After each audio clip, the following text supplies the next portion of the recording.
మత్తయి సువార్త 1వ అధ్యాయము 18వ వచనం నుండి 25వ వచనం వరకు నేను చదువుతాను. మీరు మీ బైబిల్లో గమనించండి. Matthew chapter 1 versus 18 through 25.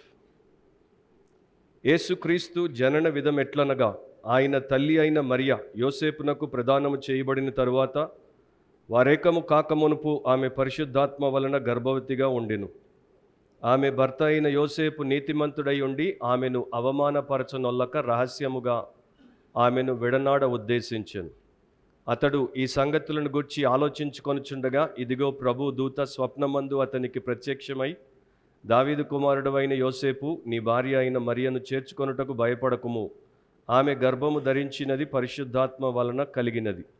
ఆమె ఒక కుమారుని కనును, తన ప్రజలను వారి పాపముల నుండి ఆయనే రక్షించును కనుక ఆయనకు యేసు అను పేరు పెట్టుదు అనెను.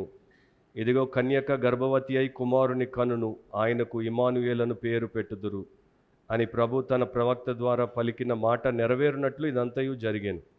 ఇమ్మానుయేలను పేరునకు భాషాంతరమున దేవుడు మనకు తోడని అర్థము. యోసేపు నిద్ర మేలుకొని ప్రభు దూత తనకు ఆజ్ఞాపించిన ప్రకారము చేసి తన భార్యను చేర్చుకొని ఆమె కుమారుని కను వరకు ఆమెను ఎరుగకుండెను. అతడు ఆ కుమారునికి యేసు అను పేరు పెట్టెను. ప్రార్థనలో ఏకీభవించండి. లోకరక్షకుడు అయిన ప్రభువా, మమ్మను వెదికి రక్షించుటకు, మా పాపమును క్షమించి మా ఆత్మను పవిత్రపరిచి నిత్య జీవానికి నడిపించుటకు ఈ లోకానికి నీవు 2000 సంవత్సరాల క్రితము పాపము లేనివాడిగా అవతరించి, పాపము లేనివాడిగా జీవించి, మా అందరి పాపమును నీ మీద మోపగా దాని శిక్షను భరించి మాకు క్షమాభిక్షను పెట్టి మమ్మను రక్షించుటకు చనిపోయి సమాధి చేయబడి తిరిగి లేచి పరలోకానికి ఆరోహణమై తిరిగి మా కొరకు రెండవసారి రాబోతున్నటువంటి ప్రభువా, ఈ సమయంలో కూడి వచ్చినటువంటి ప్రతి ఒక్కరికి మీ సందేశము దీవెనకరంగా చేయమని, రక్షణకరముగా చేయమని యేసు నామమును అడిగి ప్రార్థిస్తున్నాం తండ్రి, ఆమేన్.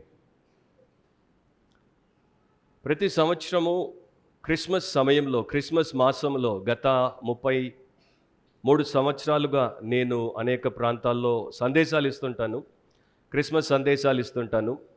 మరి ఇది ఆ యొక్క మీటింగ్స్ మోస్ట్లీ చర్చెస్లో జరగవు, అవి బయట జరుగుతాయి, ఆఫీసుల్లో జరుగుతాయి, ఇంజనీరింగ్ కాలేజెస్లో జరుగుతాయి, మెడికల్ కాలేజెస్లో జరుగుతాయి, లేకపోతే ఐఏఎస్ ప్రొబేషనరీ ఆఫీసర్స్ మధ్యలో జరుగుతాయి, లేకపోతే పోలీస్ వారి మధ్యలో జరుగుతాయి, లేకపోతే మరో రకంగా కొన్నిసార్లు మరి ప్రభుత్వ అధికారులు ఉన్నప్పుడు, మంత్రులు ఉన్నప్పుడు వారి మధ్యలో జరుగుతాయి.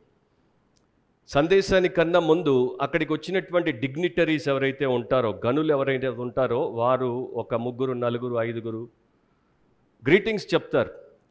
క్రిస్మస్ గురించి వారికి తెలిసినటువంటి విషయములను వచ్చినటువంటి వారికి గ్రీటింగ్స్ రూపంలో పంచుకుంటారు. సో వారు ఏమి గ్రీటింగ్స్ చెప్తారు అనేది నేను చాలా జాగ్రత్తగా వింటాను. ఎక్కువ శాతం వినేది ఏంటంటే, యేసుప్రభు ఈ లోకానికి మంచిని నేర్పడానికి వచ్చాడు, యేసుప్రభు ఈ లోకానికి ప్రేమను చూపడానికి వచ్చాడు, యేసుప్రభు ఈ లోకానికి క్షమించడానికి వచ్చాడు, యేసుప్రభు ఈ లోకానికి కనికరమును పంచడానికి వచ్చాడు, యేసుప్రభు ఈ లోకానికి శాంతినివ్వడానికి వచ్చాడు, యేసుప్రభు ఈ లోకానికి సహోదర ప్రేమ ఏంటో చూపడానికి వచ్చాడు అని ఈ ప్రకారము వారు కొన్ని పలుకులు పలికి కూర్చుంటారు. కానీ ఏ ఒక్కరు కూడా యేసుప్రభు ఈ లోకానికి మన పాపముల నుండి మనల్ని వెదికి రక్షించుటకు, ప్రాయశ్చిత్తము చేయుటకు వచ్చాడు అని చెప్పలేదు. వారిలో ఆ యొక్క డిగ్నిటరీస్లో కొంతమంది ఆ సమయంలో ఒప్పుకున్నారు, మేము చిన్నప్పుడు క్రిస్టియన్ స్కూల్లో చదివాం, మేము చిన్నప్పుడు బైబిల్ చదివేవారం, మేము చిన్నప్పుడు ప్రభు నేర్పినటువంటి ప్రార్థన మాకు చెప్తే దాన్ని మేము చేసేవారం. కానీ వారెవరు కూడా ఆ ప్రకారము మాట్లాడరు. వారు జనరల్ గ్రీటింగ్ని ఇస్తారన్నమాట. అంటే అది ఎవరికి కూడా పెద్దగా ఉపయోగపడదు. మనం కూడా ఆయన చూపిన మార్గంలో నడుచుకుంటే మేలు, మనం కూడా మన సహోదరి సహోదరులతో శాంతి సమాధానాలు కలిగి ఉంటే మంచిది, మనం కూడా అందరినీ నిస్వార్థంగా ప్రేమిస్తే క్షేమం అన్నట్టు మాట్లాడతారు. కానీ మనమున్న పరిస్థితికి పరిష్కారం ఆయన ఇవ్వకుండా, మనం ఆ పరిస్థితి నుండి బయటికి విడుదల కాకుండా, మనము ఆయన చెప్పినటువంటి ప్రబోధ లేకపోతే సుబోధ ఏదైతే ఉందో దాంట్లో ఒక్క హల్లు ఒక్క పొల్లు కూడా పాటించలేము అనేది వారికి తెలియకపోవడం. క్రిస్మస్ వ్యాపారం అనేది ప్రపంచంలో పెరిగిపోతూనే ఉంది, విస్తృతంగా జరుగుతోంది సోషల్ మీడియా కాలంలో. సో మనం ఏం చేయాలంటే క్రిస్మస్ పండుగ అనేది ముఖ్యం కాదు, క్రిస్మస్ పండుగలో ఉన్న క్రీస్తు ప్రభు ముఖ్యము. క్రిస్మస్ అనేది సంవత్సరానికి ఒక్కసారి వస్తుంది, కానీ క్రీస్తు అనేటువంటి దేవుడు ఈ లోకంలో ప్రతి సెకండ్ మనిషికి అవసరమై ఉన్నాడు. క్రిస్మస్లో ఎక్కువ మనోభావాలతో కూడుకున్నటువంటి ఉద్రేకాలు కనబడతాయి, కానీ దేవుడు మనిషిని మనిషిగా మార్చడానికి యేసుక్రీస్తు ఈ లోకానికి నరావతారిగా వచ్చాడు అనేది క్రిస్మస్ మనకిచ్చేటువంటి సందర్భం, లేకపోతే సందేశం. క్రిస్మస్ అనేది మొదట్లో లేదు. ఆయనతో తిరిగినటువంటి అపోస్తలు, యేసుప్రభు యొక్క శిష్యులు ఎవరు కూడా క్రిస్మస్ చేయలేదు. సంవత్సరానికి ఒక రోజున యేసు పుట్టిన దినం అని చెప్పేసి వారు జరపలేదు. వారు ప్రతిరోజు ప్రతి నిమిషం యేసుక్రీస్తునందు వారి యొక్క భక్తి విశ్వాసాలను కనపరిచి తన్మయత్వముతో ఆయన యొక్క మాటకు లోబడి వారు బ్రతికారు. సో క్రిస్మస్ అనేది ఒక మానవ ఉత్పత్తి, హ్యూమన్ ప్రోడక్ట్ అన్నమాట. 400 సంవత్సరాల తర్వాత కొందరు ప్రవేశపెట్టినటువంటి విషయం. క్రీస్తు యేసు దేవాది దేవుడు, ఆయనను కలిగి ఉండుట. ఇమానియేల్ అనేటువంటి పదాన్ని ఇప్పుడే మనం చదివాం. ఇమానియేల్ అంటే దేవుడు మనకు తోడు. సో మన జీవితాల్లో మనకు కావలసినటువంటి ఆలోచన చెప్పడానికి, మనకు దారి చూపడానికి, మనకి ధైర్యాన్ని ఇవ్వడానికి, మనకి నెమ్మదిని ఇవ్వడానికి, మనకు పరిశుద్ధంగా బ్రతుకుటకు అవసరమైనటువంటి శక్తిని ఇవ్వడానికి దేవాది దేవుడు ఇమానియేల్గా మనతో ఎల్లప్పుడూ ఉంటాడు అనేటువంటి సందర్భాన్ని, సమయాన్ని మర్చిపోయారు. నాకు అప్పుడప్పుడు అనిపిస్తుంటుంది, కొంతమంది 3 సార్లే చర్చికి వస్తారు. ఒకటి క్రిస్మస్కి, రెండవది గుడ్ ఫ్రైడేకి, మూడవది రిజరక్షన్ సర్వీస్, లేకపోతే అందరికీ అర్థం అవ్వాలంటే ఈస్టర్. ఈ 3 సార్లు వస్తారు, దేవుడు పలానా పలానా అని వింటారు, తర్వాత వారు సంవత్సరం అంతా రారు. అంటే నువ్వేంటో మాకు తెలుసు, అయినా కూడా సంవత్సరం అంతా మేము నీ దగ్గరికి రాము అన్నప్పుడు మరి వారు దేవుణ్ణి ఘనపరుస్తున్నారా లేకపోతే అవమానపరుస్తున్నారా ఆలోచించాలి. డాక్టర్ డిఎం స్టర్న్స్ అనేటువంటి ఒక సేవకుడు ఉండేవాడు. ఆయన ఒకసారి ఒక ప్రాంతంలో యేసుక్రీస్తు యొక్క క్రిస్మస్ సందేశాన్ని ఇస్తున్నాడు. సందేశంలో యేసుప్రభు ఎందుకు జన్మించాడు, తర్వాత ఎలా జీవించాడు, తర్వాత ఎలా సిలువకి వెళ్ళాడు, కిరాతకమైనటువంటి సిలువ మరణముని ఎలా పొందాడు, ఎలా రక్తము కార్చాడు, చనిపోయాడు, సమాధి చేయబడ్డాడు, ముందు చెప్పినట్టు 3వ దినమున ఎలా తిరిగి లేచాడు అనే సందేశాన్ని ఇచ్చాడు. ఆ సభలో ఒక స్ట్రేంజర్ ఉన్నాడు, ఒక అపరిచితుడు ఉన్నాడు. ఆయన మీటింగ్ అయిన తర్వాత నేరుగా డాక్టర్ డిఎం స్టర్న్స్ దగ్గరికి వచ్చి ఒక ప్రశ్న అడిగాడు. మీ మెసేజ్ బాగా ఉంది, కానీ మీరు యేసుక్రీస్తు ఒక బోధకుడు, యేసుక్రీస్తు ఒక మంచి మాదిరి అని మాకు చెప్పుంటే బాగుండేది, కానీ మీరు ఎక్కువసేపు యేసుక్రీస్తు మన పాపముల కొరకు చనిపోయాడు, బాధ పెట్టబడ్డాడు, రక్తం కార్చాడు, సమాధి చేయబడ్డాడు, తిరిగి లేచాడు అనే చెప్పారు. అట్లా కాకుండా యేసు మనకు మాదిరి అని చెప్పుంటే బాగుండేది అన్నాడు. సో అప్పుడు ఈయన చాలా వినయముతో అన్నాడు, యేసు మనకు మాదిరి అని నేను చెప్పుంటే మీరు ఆ మాదిరిని పాటించి అనుకరించేవారా? అంటే నీవు ఆ యొక్క ఎగ్జాంపుల్ని ఇమిటేట్ చేయడానికి సిద్ధమేనా అంటే ఆ వ్యక్తి అన్నాడు, నేను ఆయనను మాదిరిగా తీసుకొని ఆ ప్రకారం ఉండడానికి సిద్ధమే. అప్పుడు అన్నాడు, అయితే సరే ఆ ప్రకారమే చూద్దాం. సో యేసును మనము మాదిరిగా తీసుకొని మొదలు పెట్టాలంటే మొదటి అడుగు, మొదటి స్టెప్ ఏంటంటే యేసులో పాపము లేదు. మీలో పాపము లేదా? అయితే మీరు ఆయన్ని అనుసరించవచ్చు. వెంటనే ఆ వ్యక్తి అన్నాడు, అది మాత్రం నేను చెప్పలేను, నాలో పాపం లేదని నేను చెప్పలేను, ఎందుకంటే పుట్టినప్పటి నుండి, ఊహ వచ్చినప్పటి నుండి ఇప్పటి వరకు నా చూపులు, మాటలు, ఆలోచనలు, కోరికలు, ఉద్దేశాలు, క్రియలు, అనేక రకాలైనటువంటి వ్యవహారాల్లో నేను తప్పిపోయాను, పాపము చేశాను. సో అప్పుడు ఈయన అన్నాడు, నీవు పాపములో ఉండి ఆయన పరిశుద్ధంగా ఉంటే నీ పాపమును పోగొట్టుకోకుండా ఆయన పరిశుద్ధతను నువ్వు ఎట్లా అనుకరిస్తావు? కనుక నీకు యేసుక్రీస్తు అనేటువంటి ఎగ్జాంపుల్ కాదు కావాల్సింది, నీకు యేసుక్రీస్తు అనేటువంటి సేవియర్ కావాలి. మాదిరికరమైనటువంటి యేసు కాదు, నీకు రక్షకుడైన యేసు కావాలి. మొదట నీ పాపాన్ని క్షమించాలి, నీ పాపము నుండి నిన్ను విమోచించాలి. తరువాత నీవు నూతన సృష్టిగా, నవీన స్వభావం కలిగిన వ్యక్తిగా మారినప్పుడు అప్పుడు ఆయనను నీవు అనుకరించవచ్చు, ఆయనతో నీవు నడవవచ్చు అని చెప్పినప్పుడు కానీ ఆ మనిషికి అర్థం కాలేదు. సో ఈ యొక్క మోస్ట్ ఆఫ్ ద టైమ్ ఈ మీటింగ్స్లో మనం చూసేది ఏంటంటే they try to present Jesus as a teacher. యేసును ఒక బోధకుడిగా, యేసును ఒక మరి మాదిరిగా చూపించే ప్రయత్నం చేస్తారు, కానీ యేసును రక్షకుడిగా చూపించరు. ఈ మధ్య నేను ఒక ఎలక్ట్రిసిటీ డిపార్ట్మెంట్ యొక్క పెద్ద పెద్ద ఇంజనీర్లకి నేను క్రిస్మస్ సువార్తను చెప్పాను జస్ట్ కొన్ని రోజుల క్రితమే. సో దాంట్లో చాలా ఉన్నతమైనటువంటి ఇంజనీర్లు ఉన్నారు మన తెలంగాణ రాష్ట్రానికి సంబంధించి.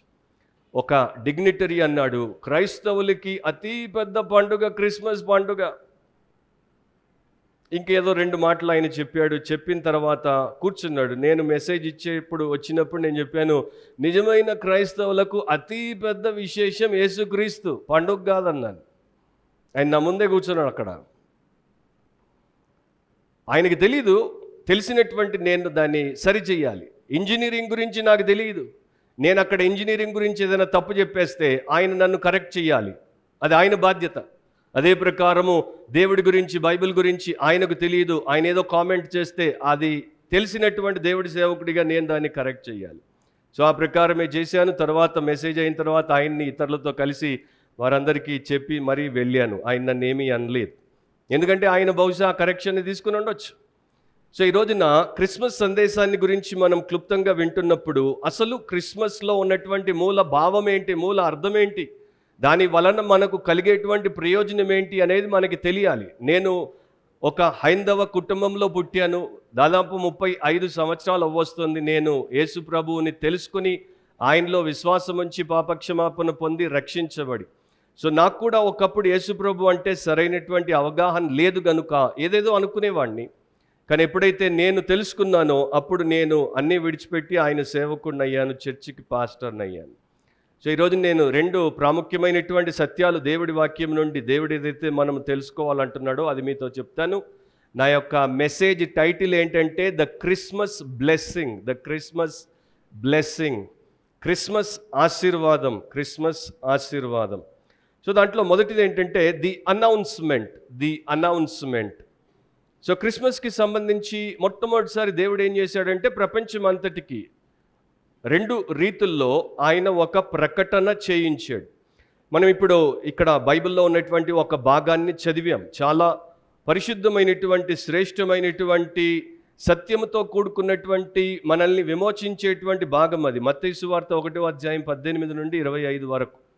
దాంట్లో మీరు గమనించి ఉంటే అక్కడ ఏమని చెప్పబడింది, ఒక దేవదూత, ఇదిగో ప్రభు దూత స్వప్నమందు అతనికి ప్రత్యక్షమై, దావీదు కుమారుడు అయిన యోసేపు, నీ భార్య అయిన మరియను చేర్చుకొనుటకు భయపడకుము అని యోసేపు అనేటువంటి మరియ భర్తకు ఆ దేవుని యొక్క దూత ప్రకటన చేశాడు.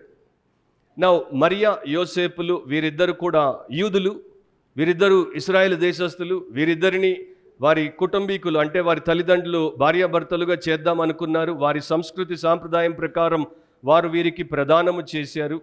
సో వారి ప్రదానానికి మనకు తెలిసినటువంటి ప్రదానానికి చాలా పెద్ద వ్యత్యాసం ఉంది. అక్కడ ప్రదానము వివాహముతో సమానం.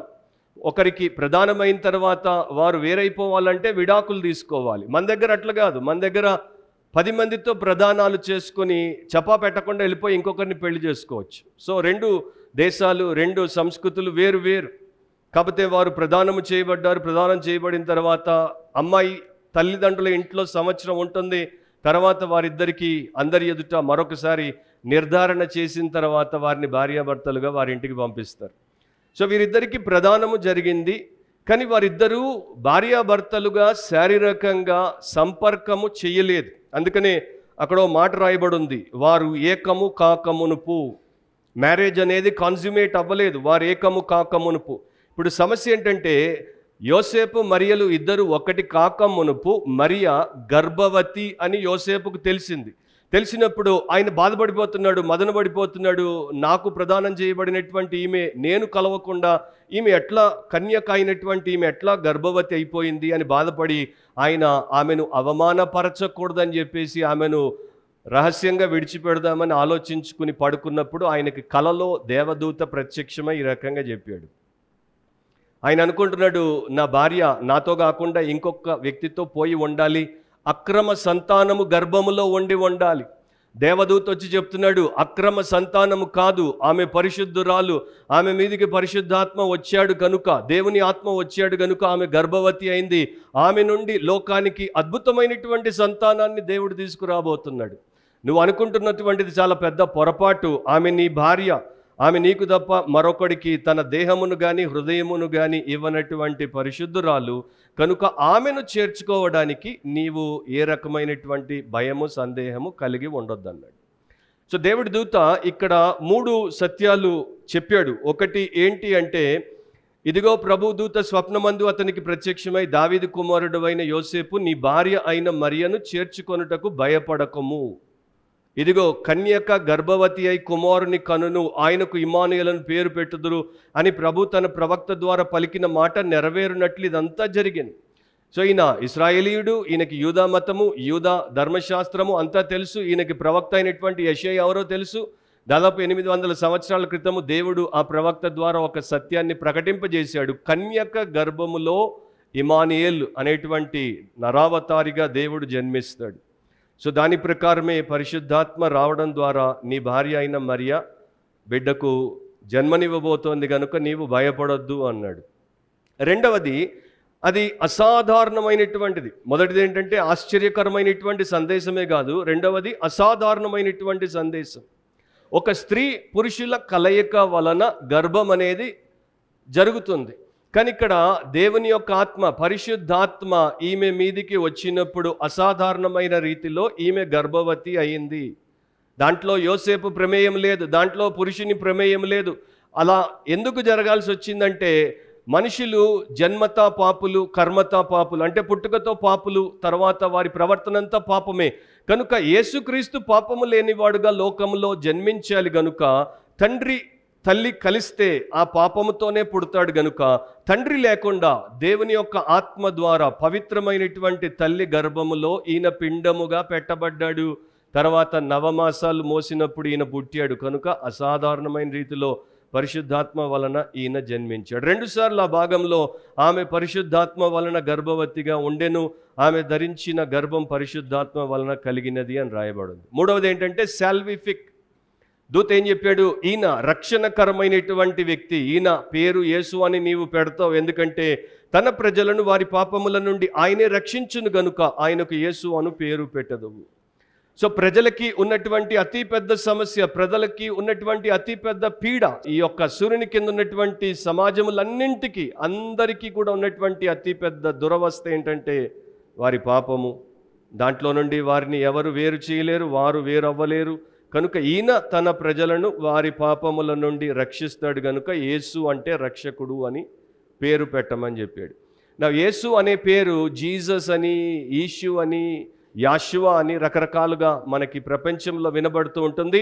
మీరు సర్వే చేస్తే అత్యధికముగా వినబడేటువంటి పేరు, సూర్యుని కింద మారుమోగేటువంటి పేరు, ప్రపంచ భాషలన్నింటిలో కూడా మారుమోగేటువంటి ఏకైక పేరు ఎవరిది అంటే యేసు క్రీస్తు అనేటువంటి పేరు.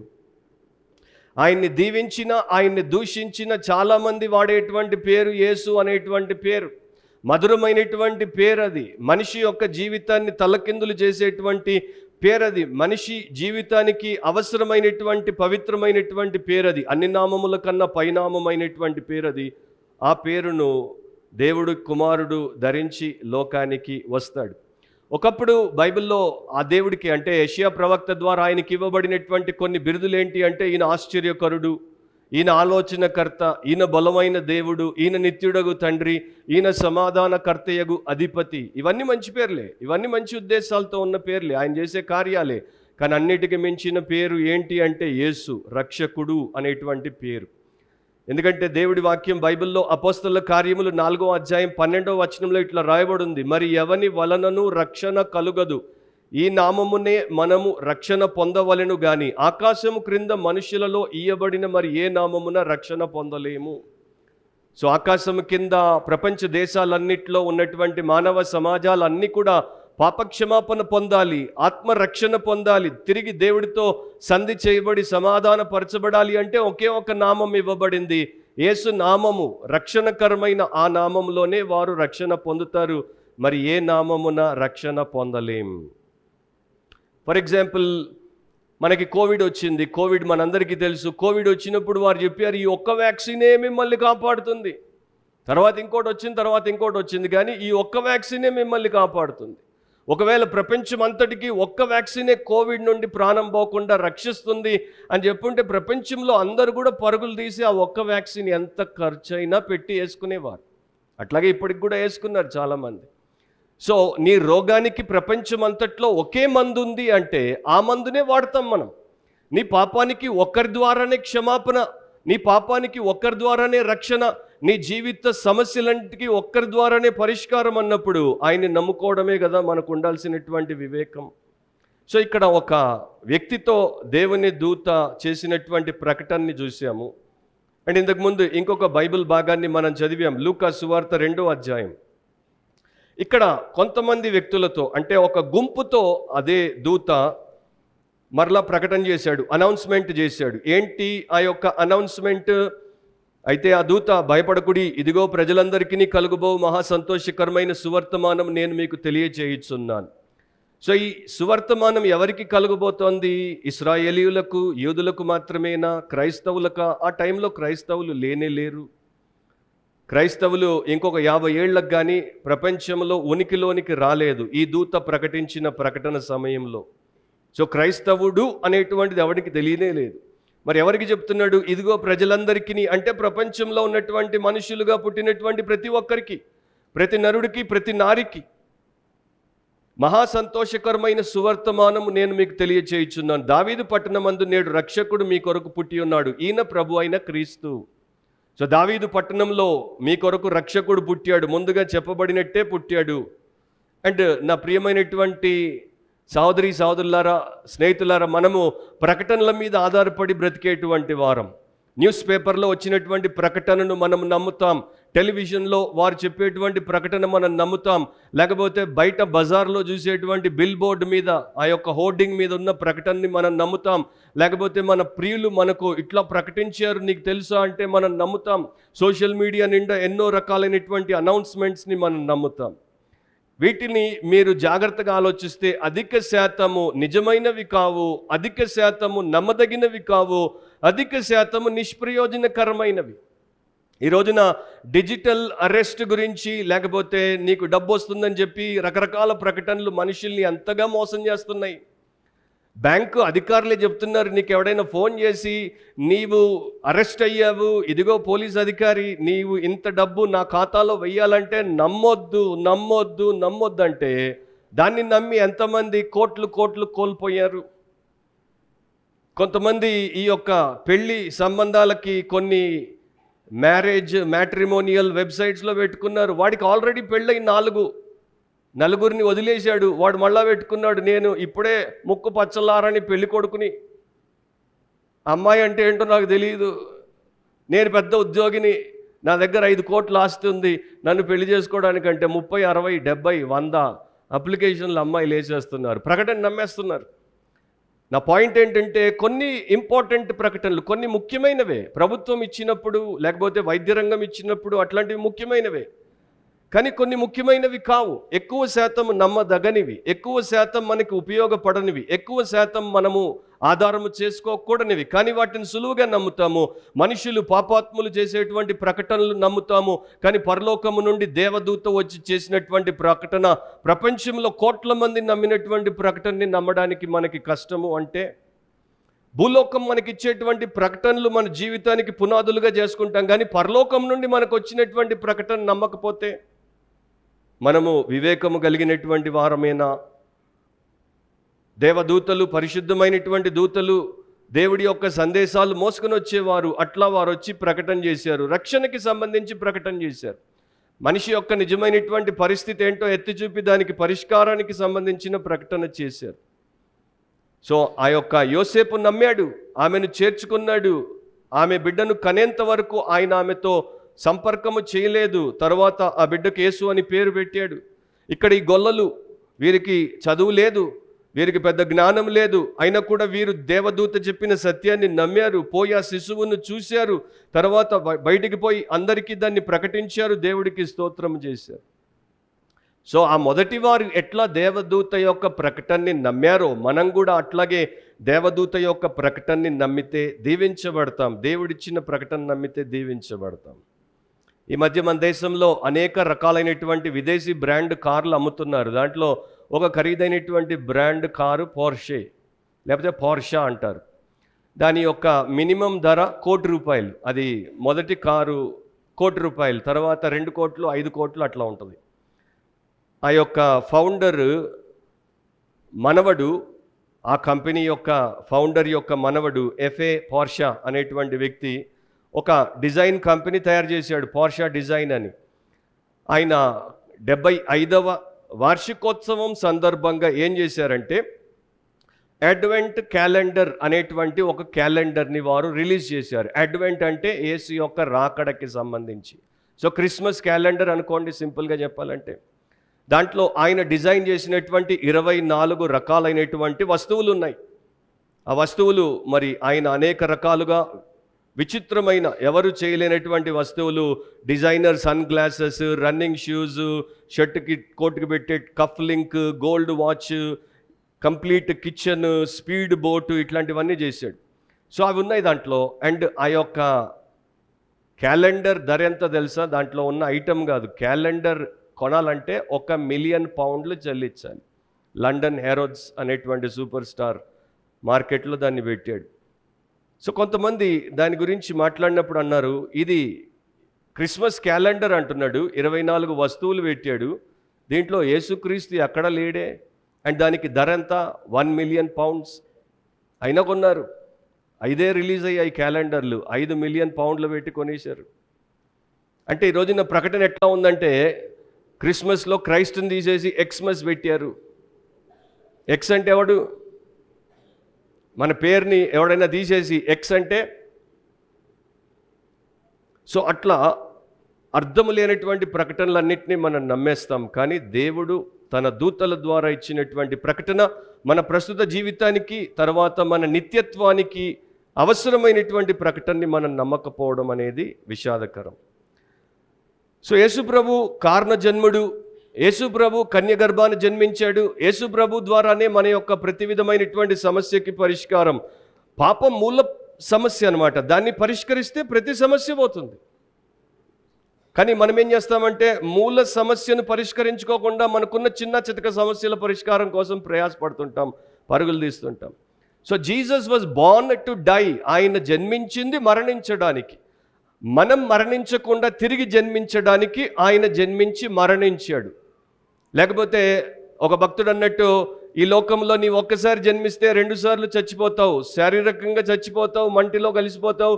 ఆత్మ దేవుడి దగ్గరికి పోయినప్పుడు నిత్య మరణానికి, నరక గుండానికి దేవుడు నీ పాపిష్టి ఆత్మను పంపిస్తే 2వ మరణానికి గురవుతావు. కానీ యేసునందు విశ్వాసం ఉంచితే, ఆయన నీ కొరకు జన్మించి చనిపోయాడు కనుక, తిరిగి లేచాడు కనుక, ఆయన యందు విశ్వాసం ఉంచితే నీ ఒక్కసారే చనిపోతావు. నీ శరీరం మట్టిలో కలిసిపోతుంది, ఆత్మ దేవుడి దగ్గరికి పోతుంది, నిత్య జీవం పరలోక రాజ్యంలో దేవుడితో నీవు గడుపుతావు. నీకు అంతం ఉండదు, నీకు మరణం ఉండదు. సో ఈ శుభవార్త ఎంత గొప్పది! నేను నిన్ను పిలిచి నీ కొత్త బట్టలు ఇచ్చిన, నేను నిన్ను పిలిచి నీ కారు గిఫ్ట్గా ఇచ్చిన, నేను నిన్ను పిలిచి నీకు ఒక ఇల్లు గిఫ్ట్గా ఇచ్చిన, నేను క్రిస్టియన్, క్రిస్మస్ గిఫ్ట్ తీసుకో అంటే నువ్వు తరించి మురిసిపోవచ్చు. కానీ అవన్నీ నీలో ఊపిరున్నంత వరకే నీకు ఉపయోగపడతాయి. నువ్వు చచ్చిన తర్వాత నువ్వు ఎక్కడికి పోతావు అనేది నీకు తెలియని దుస్థితిలో నువ్వు ఉంటే నేను నీకు ఎట్లా న్యాయం చేసిన వ్యక్తిని అవుతాను? సో యేసు ఎందుకు నరావతారి అయ్యాడంటే, మన పాపముల కొరకు ఆయన ప్రాయశ్చిత్తం చేయడానికి వచ్చాడు కనుక సిలువకి వెళ్ళి సిలువ వేయబడ్డాడు, చనిపోయాడు, సమాధి చేయబడ్డాడు, తిరిగి లేచాడు.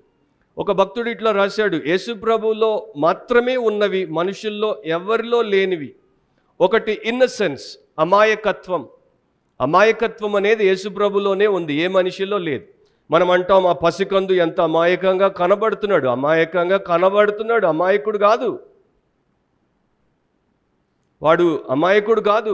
వాడికి మాటలు రాకముందే, వాడు ఇంకా నిలబడకముందే, వాడు ఇంకా నడవకముందే వాడి స్వార్థం కొరకు భార్యాభర్తల్ని, తల్లిదండ్రులని ఇద్దరిని బందీలుగా చేసేసాడు, గులాములుగా చేసేసుకున్నాడు. వాడి ఇష్టానుసారంగా పగలు లేదు, రాత్రి లేదు ఆటలాడిస్తాడు. అందుకనే ఒక భక్తుడు అనేవాడు, ఆ డైపర్లో ఉన్నది వైపర్ అనేవాడు. That's a viper in the diaper. Viper అంటే ఏంటో తెలుసు కదా, పాము. మీరు డైపర్ దొరికింది పిల్ల కాదు, పాము. అవకాశం వచ్చినప్పుడు మిమ్మల్నే కాటేసే పాము. సో యేసు ప్రభులోనే అమాయకత్వం ఉంది, ఎందుకంటే ఆయనలో పాపము లేదు, పాప స్వభావము లేదు.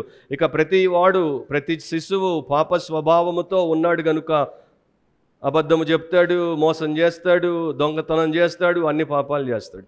రెండవది, యేసుక్రీస్తులో ఉన్నటువంటి రెండవ లక్షణం ఏంటంటే హోలీనెస్, పరిశుద్ధత. అమాయకత్వమే కాదు, పరిశుద్ధత. అందుకనే ఆయన చూపుల్లో కానీ, మాటల్లో కానీ, ఆలోచనల్లో కానీ, ఉద్దేశాల్లో కానీ, ఆయన యొక్క కార్యాల్లో కానీ ఎక్కడ కూడా ఆయన పాపము చేయలేదు. ఆయనని సాతాను శోధించి పాపానికి ప్రేరేపించి పడగొడదామని ఎంత ప్రయత్నం చేసినా వాడు పారిపోయాడు, కానీ ఆయన పాపము చేయలేదు. ఆయన పరిశుద్ధుడు. మూడవది, ఆయనలో ఉన్నటువంటి లక్షణం ఏంటంటే పర్ఫెక్టెడ్ గ్లోరీ. ఆయన పరిపూర్ణమైన మహిమ కలిగినటువంటి వాడు.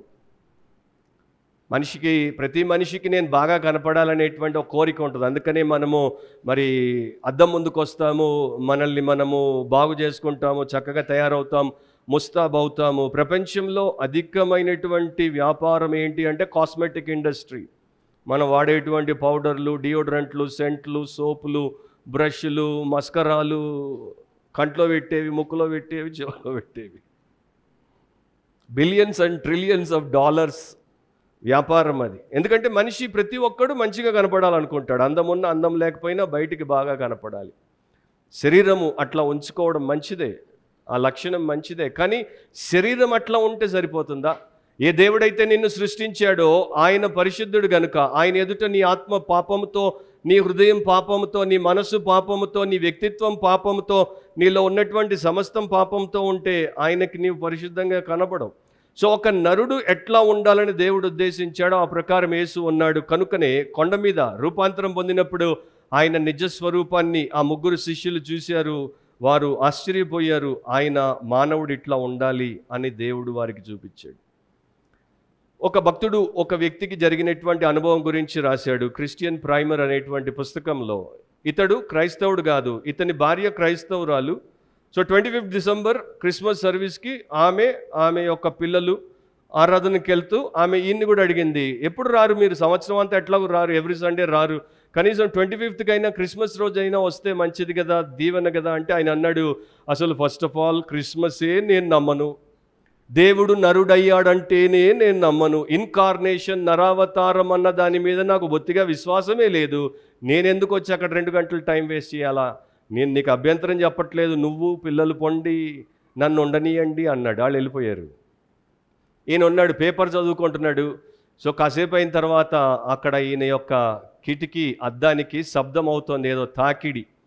అటువైపు పేపర్ తలెత్తి చూస్తే కొన్ని పక్షులు వచ్చి అద్దమును తాకుతున్నాయి, లోపలికి వచ్చే ప్రయత్నం. బయట దగ్గరికి వచ్చి చూస్తే బయట మంచు పడుతోంది కనుక పక్షులు చలికి తట్టుకోలేక లోపలికి వద్దాం అనుకుంటున్నాయి.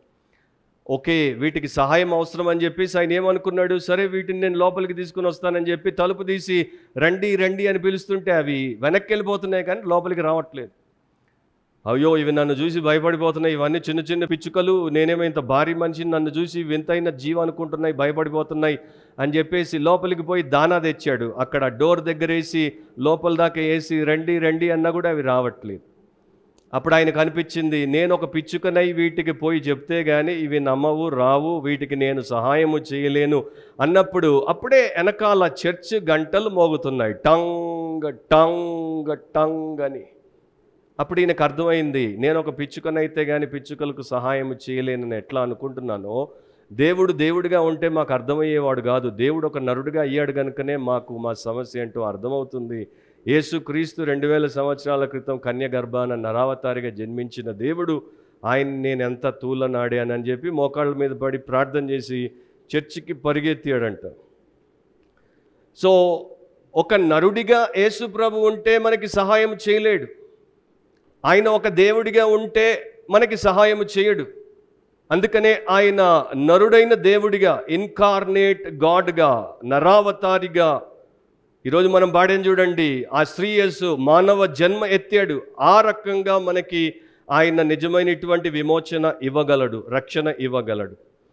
సో రెండవ విషయం ఏంటంటే ది అటోన్మెంట్. మొదటిది ది అనౌన్స్మెంట్, ప్రకటన. రెండవది ది అటోన్మెంట్ అంటే ప్రాయశ్చిత్తం. తన ప్రజలను వారి పాపముల నుండి ఆయనే రక్షించును గనుక ఆయనకు యేసు అను పేరు పెట్టుదు అనెను. సో యేసు ప్రభు తన ప్రజలను పాపముల నుండి రక్షిస్తాడు. ఎట్లా రక్షిస్తాడు అనేది కూడా మనం తెలుసుకోవాలి. కొంత నేను మీతో చెప్తాను. ఆయన చేసినటువంటి గొప్ప కార్యం, ఘన కార్యం ఏంటి అనేది మనకి అర్థం అవ్వాలి. క్రిస్టియానిటీలో, క్రైస్తవ్యంలో అనేక విషయాలను ప్రజలు చూస్తారు, కానీ క్రైస్తవ్యంలో మూలమేంటి, హృదయం ఏంటి అంటే అటోన్మెంట్, ప్రాయశ్చిత్తము, యేసుక్రీస్తు ప్రభు చేసిన ప్రాయశ్చిత్తము. ఈ ప్రాయశ్చిత్త కార్యమే మనిషి యొక్క ప్రతి అవసరతను తీరుస్తుంది. ఈ ప్రాయశ్చిత్త కార్యమే మానవుడికి ఉన్నటువంటి ప్రతి సందిగ్ధమైనటువంటి ప్రశ్నకు జవాబిస్తుంది. ఈ ప్రాయశ్చిత్త కార్యమే యేసుక్రీస్తు ద్వారా మనిషిలో ఉన్నటువంటి ప్రతి రుగ్మతను తోలివేస్తుంది అండ్ మానవునికి ఉన్న ప్రతి దుఃఖాన్ని తీసేస్తుంది. సో ఈ ప్రాయశ్చిత్తమే మనిషిలో ఉన్న దోషారోపణ. వాడి గుండెను పిండుతూ ఉంటుంది, చూడు నువ్వు చెడ్డవాడవు, నువ్వు చెడ్డదానవు, నీలో ఇది ఉంది, నీలో అది ఉంది అని, అది తొలగించేటువంటిది. ఆయన ఏం చేశాడో మనం చూద్దాం. మనం ఏం చేస్తామంటే దేవుడి వాక్యమైనటువంటి బైబిల్ దగ్గరికి రాము, చదవము, తెలుసుకోము. నాకు చిన్నప్పటి నుండి పుస్తకాల పురుగు అనే పేరుంది, బుక్ వామ్. అంటే నేను ఎక్కువ పుస్తకాలు చదివేవాడిని, రోజుకి 2, 3, 4 నవళ్ళు చదివేసేవాడిని. మా ఇంట్లో బైబిల్ ఉండేది, ఎప్పుడు నేను బైబిల్ తీసి చదవలేదు. తర్వాత ఒక సమయం వచ్చినప్పుడు దేవుడు నన్ను దర్శించినప్పుడు అప్పుడు తీశాను. ఇక అప్పటి నుండి మానలేదు. కానీ అంతకు మునుపు అన్ని పుస్తకాలు చదివేవాడిని, బైబిల్ చదివేవాడిని కాదు. సో ఆ పుస్తకాల్లో ఉన్నటువంటి సమాచారం ద్వారా యేసు అంటే ఇది అనుకునేవాడిని. అదే ప్రకారం ప్రపంచంలో ఉన్నటువంటి వారు క్రిస్టియన్ ఫ్యామిలీలో పుట్టినా కూడా వారికి ఎప్పుడు యేసు ప్రభు ఏంటో తెలియదు, బైబిల్ ఏంటో తెలియదు, చర్చిలో బోధ ఏంటో వారు వినలేదు, కనుక ఆయన గురించి స్పష్టమైన అవగాహన లేదు. అంటే ఇక ప్రపంచంలో మేధావులు అయినప్పటికీ వారికి స్పష్టమైనటువంటి అవగాహన లేదు. మన ఎల్కే అడ్వాణి పాకిస్తాన్లో జన్మించాడు. చిన్నప్పటి నుండి ఇప్పటి వరకు ఆయన ప్రభు నేర్పినటువంటి ప్రార్థన ప్రతిరోజు చేస్తాడు. కానీ ఆయనకు అవగాహన లేదు, ఎందుకంటే యేసునందు విశ్వాసం ఉంచి రక్షణ పొందలేదు కనుక. సో అవగాహన లేకపోవడం చేత మనుషులు ఏమనుకుంటారు, కొంతమంది ఆయన్ని టీచర్ అనుకుంటారు. యేసుక్రీస్తు ఒక మంచి బోధకుడు, ఆయన సత్య బోధ చేశాడు. సో ఆయన బోధల గురించి ఆశ్చర్యపోతుంటారు. కొంతమంది అయితే ఆయన బోధలు కోట్ చేస్తారు. ఇంకొక పెద్ద మీటింగ్కి ఒక పెద్ద అధికారి వచ్చాడు, పోలీస్ అధికారి. ఆయన ఏం చేశాడంటే తన యొక్క డైరీ, పోలీస్ డైరీ నుండి ఒక పేపర్ తీశాడు. దాంట్లో అంతా బైబిల్ కొటేషన్స్ ఉన్నాయి. ఈయనకి యేసుప్రభు ఎవరో తెలియదు, కానీ అందరి ముందు బైబిల్ కొటేషన్స్ ఒక 4 చదివేసి చాలా గర్వంగా ఫీల్ అయి పెద్ద మీసాలోడు ఇట్లా అనుకొని కూర్చున్నాడు. తర్వాత నా మెసేజ్గా సో జీసస్ని టీచర్ అని చెప్పేసి ఆయన యొక్క టీచింగ్లో కొన్ని కొటేషన్స్ పెట్టుకొని ఉంటే సరిపోదు, ఆయన్ని నమ్మాలి. నమ్మరట్లా. రెండవది, చాలామంది యేసును స్వస్థపరిచేటువంటి వాడిగా, హీలర్గా చూస్తారు. వారికి రోగం ఎక్కడా పోకపోతే దేవుడి దగ్గరికి వస్తారు, అన్ని చోట్ల తిరుగుతారు. మొదట్లో యేసు అంటే కోపం, మొదట్లో క్రైస్తవులు అంటే చిన్న చూపు, మొదట్లో చచ్చిపోతాను కానీ చర్చిలో కాలు పెట్టా. కానీ ఎక్కడ వారికి సమస్య పోకపోతే, ఎక్కడికి పోయినా కూడా రోగం ముదురుతూనే ఉంది కానీ మానిపోవట్లేదు అన్నప్పుడు చివరికి ఏం చేస్తారు, ఇక గతి లేదు, ఇక మేబీ ఆయన చేస్తాడేమో, వస్తారు. సో అట్లాగే ఒకసారి ఏం భక్తుల్లో నేను చెప్పనులేండి, అబ్బాయి ఇంటర్మీడియట్ బ్రెయిన్ క్యాన్సర్, అపోలో హాస్పిటల్లో చూపిస్తే 6 నెలలు బతుకుతాడు, చచ్చిపోతాడు అన్నారు. సో వచ్చారు మా దగ్గరికి. వాళ్ళకి మేమంటే బొత్తిగా ఇష్టం లేదు. ప్రార్థన చేశాం, వాళ్ళ ఇంటికి పోయాం, ప్రార్థన చేశాం, వరుసగా కొన్ని వారాలు పోయాం, వాళ్ళకి బైబిల్ చెప్పాం, వాళ్ళ ఇంట్లో మీటింగ్ కూడా పెట్టారు. తర్వాత దేవుడు అద్భుతంగా అబ్బాయికి బ్రెయిన్ క్యాన్సర్ని స్వస్థపరిచాడు. ఇప్పుడు అబ్బాయి ఉద్యోగం చేస్తున్నాడు, పీజీ చేసేసి. కొన్ని వారాలు చర్చ్కి వచ్చారు, దాని తర్వాత గాయమైపోయారు. ఎందుకంటే వారికి యేసు హీలర్గా చాలు, సేవియర్ వద్దు, మళ్ళా వెనక్కి వెళ్ళిపోయారు. సో మిరకల్ వర్కర్గా కొంతమంది చూస్తారు, ఆయన మా అప్పులు తీరిస్తే, ఆయన మాకు కావాల్సినవన్నీ అద్భుతాల రూపంలో ఇస్తే చాలు, ఆయన మాకు అవసరం లేదు. కానీ బైబిల్ ఏం చెప్తోంది, ఆయన ఒక సేవియర్, తన ప్రజలను వారి పాపముల నుండి రక్షించే రక్షకుడు ఆయన. సో ఆయన ప్రవచనం ప్రకారం జన్మించాడు, ఆయన పవిత్ర జన్మనెత్తాడు, ఆయనయే పాపాల కొరకు ప్రాయశ్చిత్తం చేస్తాడు, ఎందుకంటే ఆయనే ఆ వెల చెల్లించాడు. ఆయనే అనేటువంటి పదం చూసాం కదా, అంటే ఆయన తప్ప మరొకరి ద్వారా పాప క్షమాపణ, ఆత్మరక్షణ లేదు. బైబిల్ అంటోంది, దోషములన్నింటి నుండి ఆయన వారిని విమోచించును. అంటే ప్రతి విధమైనటువంటి చెడు పాపము నుండి ఆయనే విమోచిస్తాడు. ఒక భక్తుడు ఇట్లా రాశాడు, యేసు మనిషికి రాజుగా జన్మించలేదు, కానీ యేసు మానవులందరి కొరకు రక్షకుడిగా జన్మించాడు. ఇక యేసు ప్రభువే మత్తయి సువార్తలో ఏం చెప్పాడు అనేది మీరు గమనిస్తే, అనేకులకు ప్రతిగా విమోచన క్రయధనముగా తన ప్రాణమునిచ్చుటకు వచ్చినని చెప్పాడు. సో నేను ఎందుకు జన్మించానంటే అనేకుల కోసం నేను ర్యాన్సమ్ ప్రైజ్ని, అంటే వారు బందీగా చేయబడ్డారు, వారికి వెల చెల్లించి విడుదల చేయడానికి నా ప్రాణాన్ని ఇవ్వడానికి వచ్చాను. మళ్ళా అంటాడు, ఇది నా రక్తము అనగా పాప క్షమాపణ నిమిత్తం అనేకుల కొరకు చిందింపబడుచున్న నిబంధన రక్తం. యేసు సిలువలో ఎందుకు మేకులు కొట్టబడ్డాడు, ఎందుకు తలకు మూల కిరీటం పెట్టబడింది, ఎందుకు పక్కలో బల్లెం పొడవబడింది, ఎందుకు వీపు దున్నబడింది, ఎందుకు కాళ్లకు మేకులు కొట్టారు, ఎందుకు రక్తాలు కారాయి అంటే మన పాప క్షమాపణ కొరకు రక్తము చిందించబడాలి. చాలా మతాల్లో ప్రపంచంలో బలులు అర్పిస్తారు, ఒక పశువును బలి చేస్తారు, దాని రక్తము చిందితే దేవుడికి మా మీదున్న ఉగ్రత కోపం పోతుంది, దేవుడు మమ్మల్ని క్షమిస్తాడు అని. కానీ బలి అనేది ఒక జంతువు ద్వారా మన పాపాలు పోవు. ఎడ్ల రక్తము కోడెల రక్తము ద్వారా మనిషి పాపం పోదని దేవుడు చెప్పాడు. అందుకనే దేవుడే పాపము లేని మానవుడై తన రక్తమును కార్చాడు మన ప్రాయశ్చిత్తం కొరకు. యేసు ఎవరి కోసం మరణించాడు? యూదుల కోసమా, క్రైస్తవుల కోసమా, ప్రతి ఒక్కరి కోసమా? బైబిల్ ఎట్లా చెప్తుందో వినండి. ఆయన యూదుల కోసము, క్రైస్తవుల కోసము, లేకపోతే ఫలానా వారి కోసమని బైబిల్ చెప్పదు. బైబిల్ ఏం చెప్తుందంటే సామాన్యంగా వాడుతుంది భాష. యేసు ఎవరి కోసం మరణించాడు? పాపుల కోసం. బైబిల్లో ఇట్లా ఉంది, ఏలయనగా మనం ఇంకా బలహీనులమై ఉండగా క్రీస్తు యుక్త కాలమున భక్తిహీనుల కొరకు చనిపోయెను. అంటే దేవుడు అంటే నిజమైనటువంటి భయము భక్తి లేనటువంటి వారు, యథార్థమైనటువంటి ఆరాధన భావం లేనటువంటి వారి కోసం యేసు చనిపోయాడు. అయితే దేవుడు మన ఎడల తన ప్రేమను వెల్లడిపరుచుచున్నాడు. ఎట్లనగా మనం ఇంకను పాపులమై ఉండగానే క్రీస్తు మన కొరకు చనిపోయాను.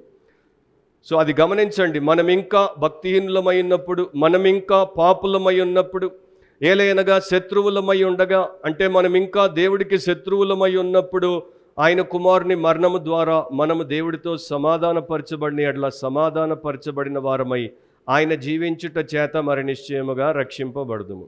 సో యేసుప్రభు ఎవరి కోసం చనిపోయాడు? పాపుల కోసం చనిపోయాడు, బలహీనుల కోసం చనిపోయాడు, భక్తిహీనుల కోసం చనిపోయాడు, శత్రువుల కోసం చనిపోయాడు. ఏ భేదము లేదు, అందరూ పాపము చేశారు. అందరూ అంటే అన్ని మతస్థుల వారు, అన్ని దేశస్థుల వారు, అన్ని కులాలు, అన్ని మతాలు, అన్ని వర్గాల వారు. కానీ మనిషి ఏం చేస్తాడంటే, నా పాపను నేను పోగొట్టుకుంటా, నా ఆత్మకు ప్రాయశ్చిత్తం నేను చేసుకుంటా, నా భవిష్యత్తుని నేను రాసుకుంటా, నా గమ్యాన్ని నేను ఎంచుకుంటా అని మనిషి అనుకుంటాడు. కనుక తన పనికి మాలిన వాటి మీద ఆధారపడతాడు, తన జ్ఞానం మీద ఆధారపడతాడు, తన బలం మీద ఆధారపడతాడు, తన ధనం మీద ఆధారపడతాడు, తన కుటుంబం మీద ఆధారపడతాడు, లేకపోతే ఇతర విషయాల మీద ఆధారపడతాడు. ఇవేవి మనల్ని రక్షించవు, ఎందుకంటే వీటికి రక్షించేటువంటి తత్వమే లేదు. పాపము అంటే గురి తప్పిపోవడం, మిస్సింగ్ ద మార్క్. ఏ ప్రకారం నీవు ఉండాలని దేవుడు అన్నాడో ఆ ప్రకారం ఉండకపోవడం. సో అట్లా లేనప్పుడు నన్ను ఆ దారిలోకి తెచ్చి తిరిగి అట్లా చేసేది నా ధనం కాదు, నా జ్ఞానం కాదు, నా కుటుంబం కాదు, నా యొక్క ఉద్యోగం కాదు, నాకు లోకంలో ఉన్నటువంటి మంది మార్బలం కాదు. తప్పిపోయినటువంటి నన్ను తిరిగి దారిలో పెట్టి నన్ను మార్చేది దేవుడు మాత్రమే. లోకమది చేయలేదు కనుక పరలోకం నుండి ఆయన వచ్చాడు. ఈరోజు ఒక పాట పాడి మనం ఇంగ్లీష్లో, జాయ్ టు ద వరల్డ్ అని. ఆ పాటని ఐజాక్ వాట్స్ అనేటువంటి ఒక భక్తుడు రాశాడు. ఆ పాట రాయకమునుపు ఆయన జీవితంలో ఆయన ఏమి తెలుసుకున్నాడో చెప్తాను. అండ్ ఎంత చిన్న వయసులో తెలుసుకున్నాడో గమనించండి. ఐజాక్ వాట్స్ 7 సంవత్సరాల చిన్న పిల్లవాడు, 7 year old.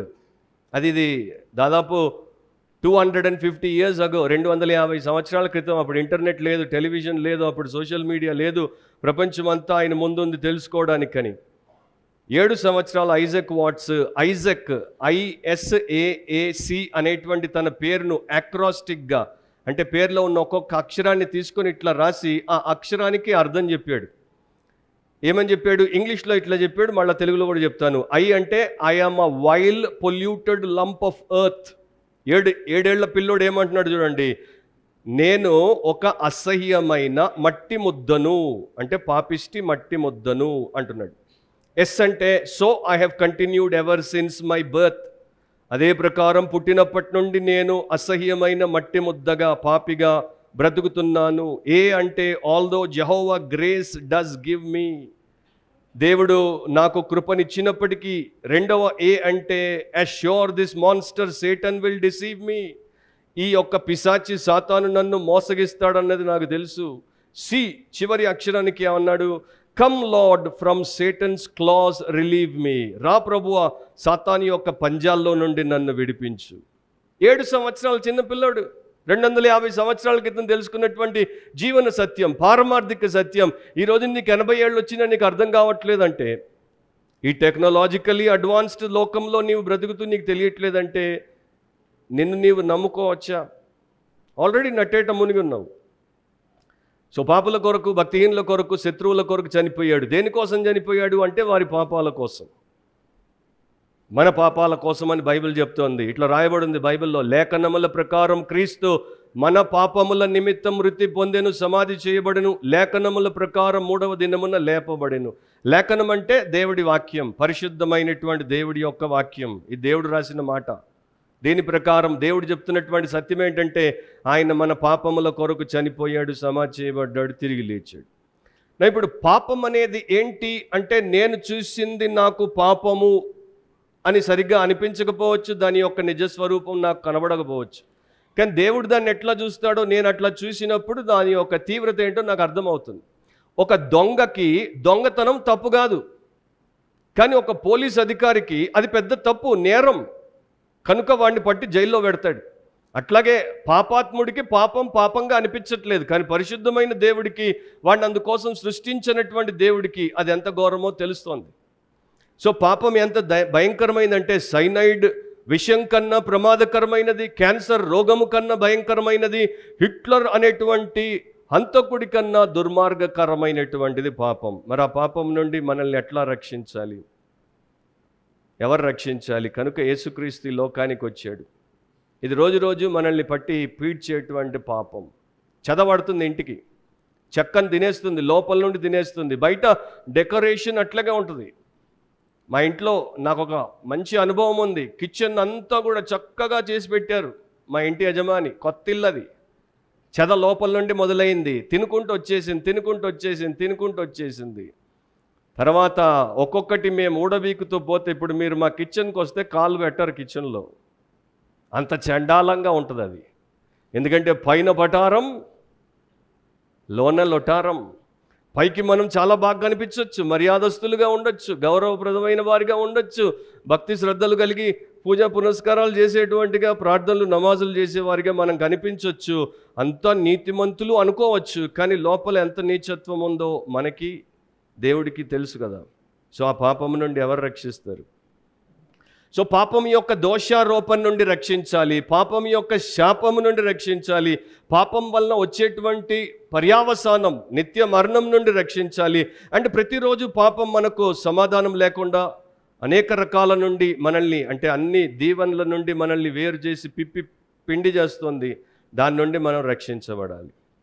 ఒక స్త్రీ, ఆమె ఫోటో దిగడానికి వెళ్ళింది. ఇది చాలా ఏళ్ల క్రితం. అప్పుడు వారు వేరే విధానంలో ఫోటో తీసేవారు. సో ఆ ఫోటో తీసాడు ఆయన, ఆమెను కూర్చోబెట్టాడు, లోపలికి ల్యాబ్లోకి వెళ్ళాడు. దాంట్లో ఆ యొక్క నెగటివ్ని పెట్టి ఆయన కెమికల్ వేసి కడుగుతున్నప్పుడు అంతా క్లియర్ అయిన తర్వాత ఆయన తీసి ఆయన లైట్లో పెట్టి చూస్తే, అది డెవలప్ అవుతుంది. ఆయన లైట్లో పెట్టి చూస్తే ఆ ముఖం అంతా కూడా బయటికి కనబడినటువంటి మచ్చలు కనపడుతున్నాయి, దాంట్లో మాత్రం కనపడుతుంది. ఎందుకంటే కెమికల్ దాన్ని క్లీన్ చేసింది కనుక ఆ యొక్క నెగిటివ్లో డెవలప్ అవుతున్నప్పుడు ఆ మచ్చలు కనపడ్డాయి. సరే, ఆమెకు ఫోటో డెవలప్ చేసి ఇచ్చినప్పుడు ఆమెకు చెప్పాడు, అమ్మ ముఖం మీద ఏవో డార్క్ స్పాట్స్ ఉన్నాయి. ఆమె పోయింది, డాక్టర్కి చెప్పింది, ఇట్లా ఫోటోగ్రాఫర్ చెప్తున్నాడు డార్క్ స్పాట్స్ ఉన్నాయంట. డాక్టర్ ఒక టెస్ట్ చేసిన తర్వాత చెప్పాడు, అవును, మ్యాలిగ్నెంట్ స్మాల్ పాక్స్. సో కొన్ని రోజుల తర్వాత ఆమె వైద్యం తీసుకుంటుంది, కానీ అకస్మాత్తుగా చనిపోయింది. ఎందుకంటే ఆమె లోపల ఉన్నటువంటి రోగం ఆమెకి బయటికి కనపడలేదు, ఫోటోలో కనపడింది. అట్లాగే మనిషి యొక్క రోగం ఏంటో, మనిషికి ఉన్నటువంటి సమస్య, ప్రమాదకరమైనటువంటి పాపం అనేది ఏంటో వాడికి కనపడట్లేదు. దేవుడు దాన్ని చూశాడు, దేవుడు దాన్ని పరిష్కరించడానికి వచ్చాడు. ఆయన ప్రేమ స్వరూపుడు గనుక తన బిడ్డలు నాశనం అవ్వడం ఆయనకి ఇష్టం లేదు గనుక వారిని వెతికి రక్షించటకు ఆయన వచ్చాడు. సో ఆయన వైపు మనం తిరిగితే మన పాపం ఏంటో మనకి స్పష్టంగా చూపిస్తాడు.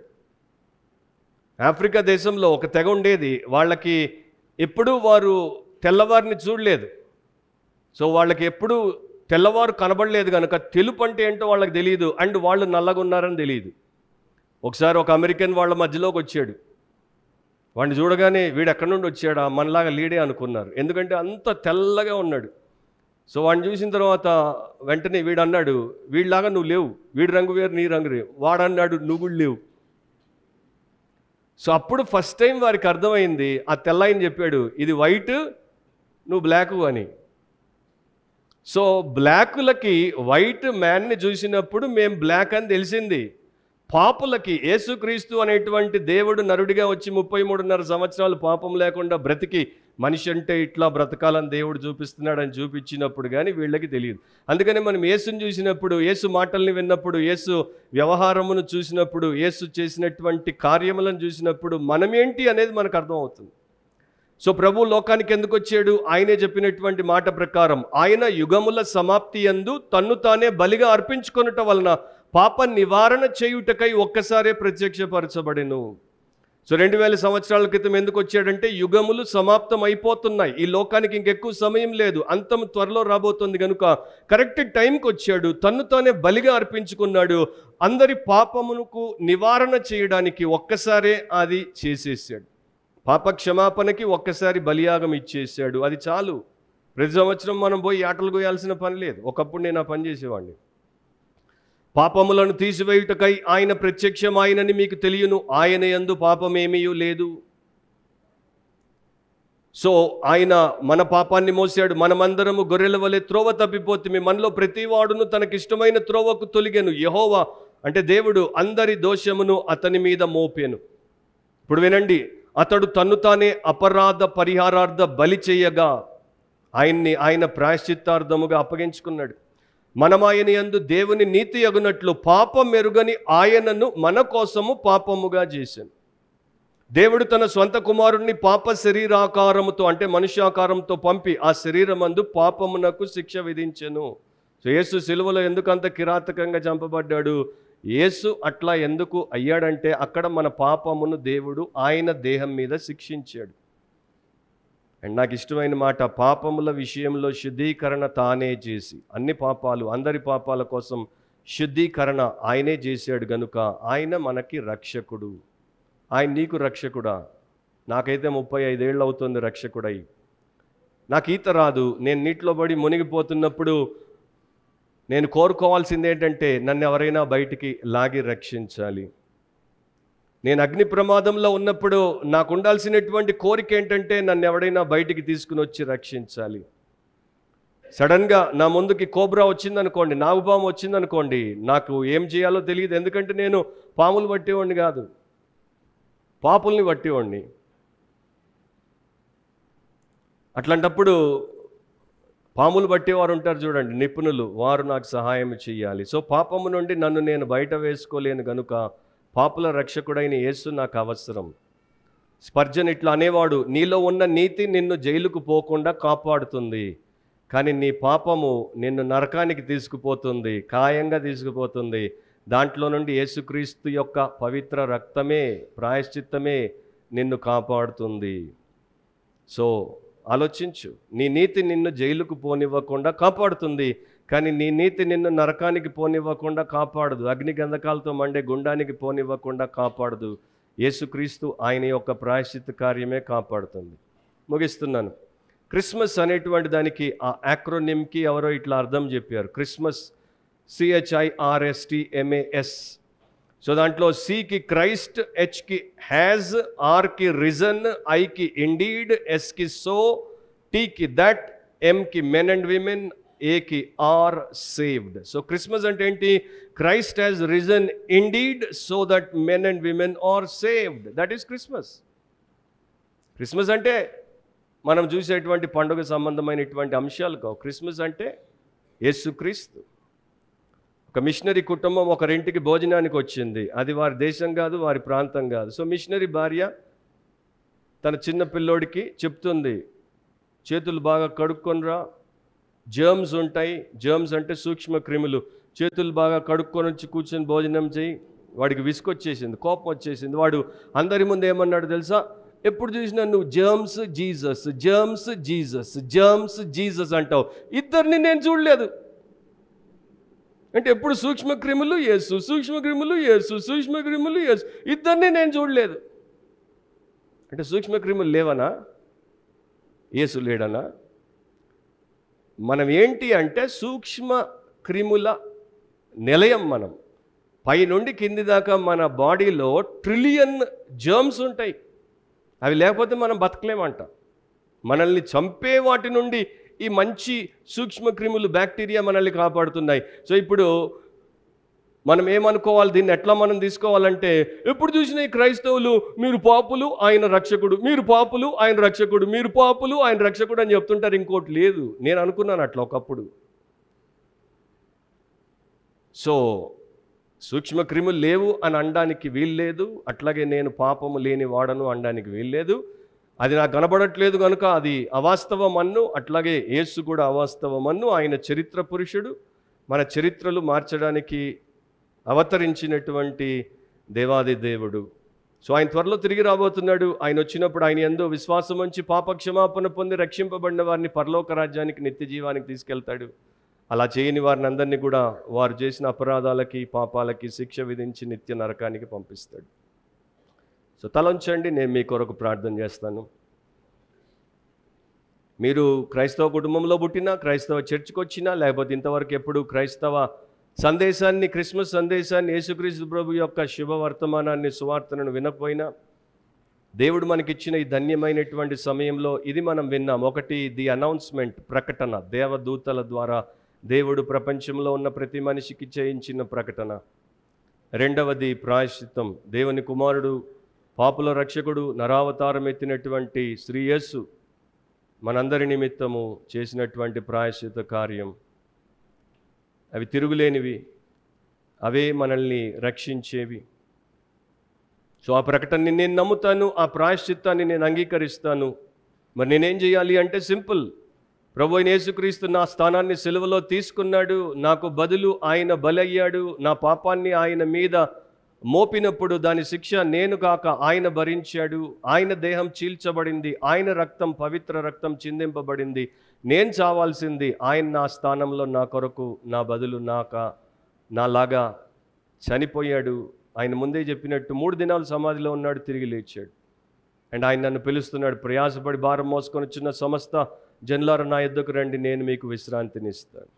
సో విమోచించి విశ్రాంతినిస్తాడు. అది ఎవరికైనా. ప్రభువా నాకు నీవు కావాలి, నేను నిన్ను నమ్ముతున్నాను, నా పాపం ఒప్పుకుంటున్నాను, విడిచిపెడుతున్నాను అనే తీర్మానం చేస్తే, మారు మనసు పొందితే ఆయన రక్షిస్తాడు, ఆయన దీవిస్తాడు. ఈ లోకంలో నీకు నూతన జీవము, సమృద్ధి గల జీవము ఇస్తాడు, తర్వాత నిత్య జీవాన్ని ఇస్తాడు. లోకానికి ఎక్కువ సమయం లేదు, త్వరలో ఆయన వచ్చేస్తున్నాడు. ఆయన రాకముందే, ఇప్పుడే, ఇదే రక్షణ దినం, ఇదే మిక్కిలి అనుకూలమైన సమయం అని ఆయనే చెప్పాడు.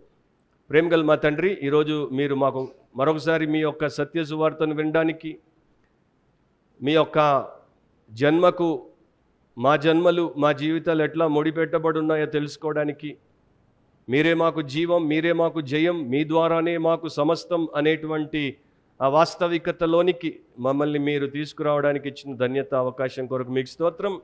మా సంఘంలో రక్షింపబడినటువంటి వారందరూ నీకు కృతజ్ఞులై నిన్ను ఇంకా ఘనపరిచినట్లు, మహిమపరిచినట్లు, నిన్ను ప్రపంచానికి ప్రకటించినట్లు వారు నిర్దిష్ట నిర్ణయం చేసుకోవడానికి, నీవు చేసిన గొప్ప కార్యమునకు వారు రుణస్థులై పరిశుద్ధంగా బ్రతకడానికి, వారిలో మిమ్మల్ని చూపడానికి సహాయం చేయండి. అలాగే మా ప్రియులు ఎవరైతే క్రిస్మస్ ఆరాధనలో మాతో కలిసి పాల్గొనడానికి వచ్చారో, ఆహ్వానం అందుకొని వచ్చారో, వారందరూ కూడా సత్యమును తెలుసుకొని స్వతంత్రులై రక్షించబడి వారు, వారి కుటుంబాలు నిత్య జీవం, నీ యొక్క నిజమైన ఆశీర్వాదం పొందుటకు, క్రిస్మస్ బ్లెస్సింగ్ ఏంటో వారు ఎక్స్పీరియన్స్ చేయుటకు, క్రిస్మస్ ఆశీర్వాదం వారికి అనుభవపూర్వకంగా చేయమని యేసు నామమును అడిగి ప్రార్థిస్తున్నాం తండ్రి. ఆమేన్.